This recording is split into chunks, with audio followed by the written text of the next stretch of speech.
Pennsylvania, 1988. William Bud Post was broke, living in a tiny apartment and selling paintings just to afford gas for his old car. Then, one morning, his girlfriend bought him a lottery ticket. And it hit. $16.2 million. Overnight, Bud went from counting pennies to counting commas. He bought a mansion, a couple of cars, a twin-engine airplane, even though he couldn't fly. He opened a used car business, a restaurant, and a dream that would eat him alive.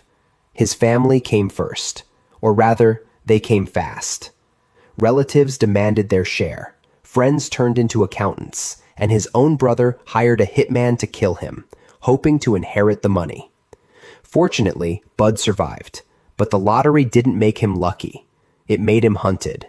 He trusted the wrong people, borrowed too much, and invested in nothing that worked. Within a year, he was $500,000 in debt. The state seized his house and cars. He served time for firing a gun at a bill collector. Everybody dreams of winning the lottery. Nobody dreams of what happens after. He spent the rest of his life living on food stamps and a small disability check. When he died in 2006, he had $2,000 to his name. Bud Post, the man who proved that money doesn't buy happiness. It only rents it for a very short time. Chicago, Illinois. For most of his life, Jeffrey Dampier worked in a warehouse, loading boxes for barely enough to live. He wasn't special. He wasn't lucky.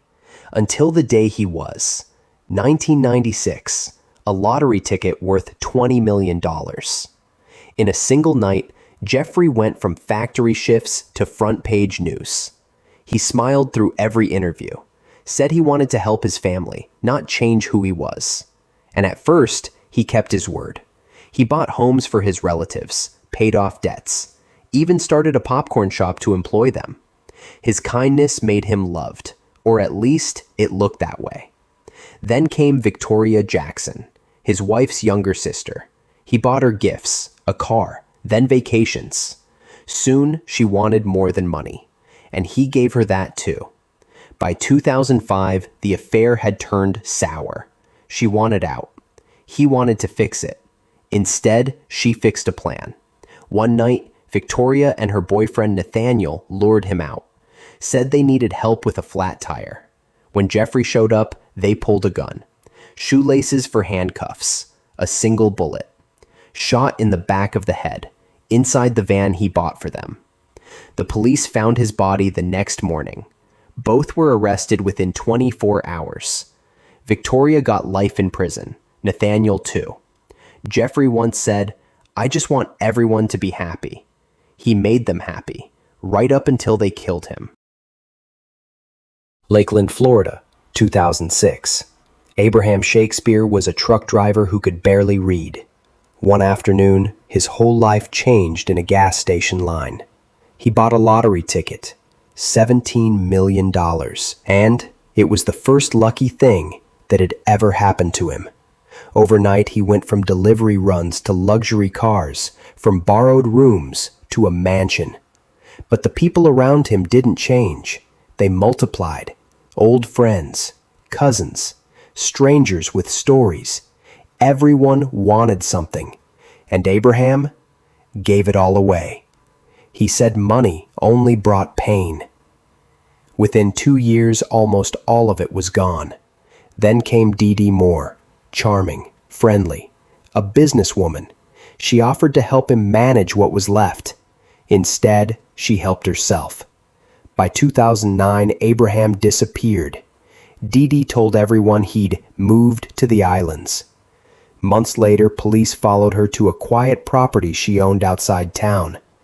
They dug under a freshly poured concrete slab and found Abraham's body, wrapped in plastic, buried beside a 9mm bullet.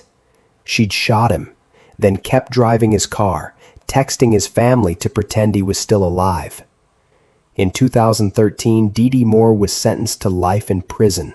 No parole, no lottery, no luck left. Abraham once told a reporter, "I'd have been better off broke." And in the end, that's exactly how he ended up. Chicago, 2012. Aruj Khan wasn't the kind of man you'd expect to win the lottery. He ran a small dry cleaning shop, worked long hours, and believed luck came from hard work, not numbers. Then one day, it did. He scratched a ticket, and $1 million appeared in silver dust. He smiled for the news cameras, holding a giant check, saying he'd use the money to pay debts, expand his business, and donate to charity. He didn't know he had just 11 days to live. A week later, he held a dinner at home. Family, food, laughter, celebration.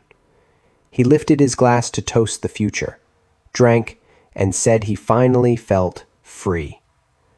The next morning, he couldn't breathe. Chest tight, body shaking. His wife called 911, but by the time medics arrived, Aruj Khan was dead. Cause of death? Heart attack. Case closed. Until months later, when a family member asked for a full toxicology test. The results changed everything.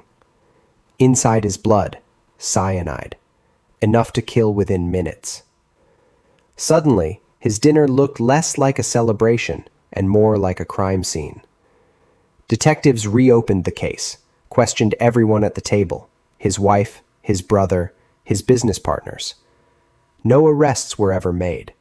No one ever confessed. The $1 million check was never cashed. Aruj Khan, the man who believed hard work brought luck, was poisoned by someone who didn't.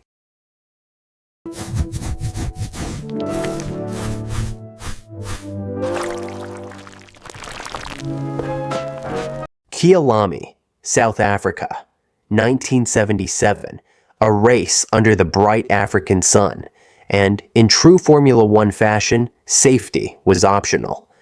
Tom Price, 27, young, quiet, fast, one of those drivers who made speed look calm. March 5th, it was the South African Grand Prix, round 3 of the season. He started from 9th on the grid, chasing points, and maybe a little respect. The race began clean. Cars spread out, engines screaming across the long straights. By lap 22, Price was catching a Ferrari just ahead. Then, up ahead, a small flame. A car had stopped on the right side of the track. Marshals rushed in from the opposite side. 2 men, no warning, no flags. One car missed them. Price didn't. He came over the crest flat out, 270 kilometers an hour, and saw nothing until it was too late.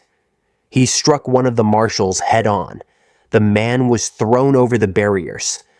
The fire extinguisher he carried hit Price's helmet and killed him instantly. The shadow car kept going, full throttle, down the straight. By the time it hit a barrier, both men were already gone. The crowd didn't understand what they'd seen. Commentators thought it was just another crash. It wasn't. It was one of the most surreal moments in racing. A driver killed by the rescue that was supposed to save someone else. Tom Price, 1949 to 1977. In that era, doing nothing wrong could still kill you.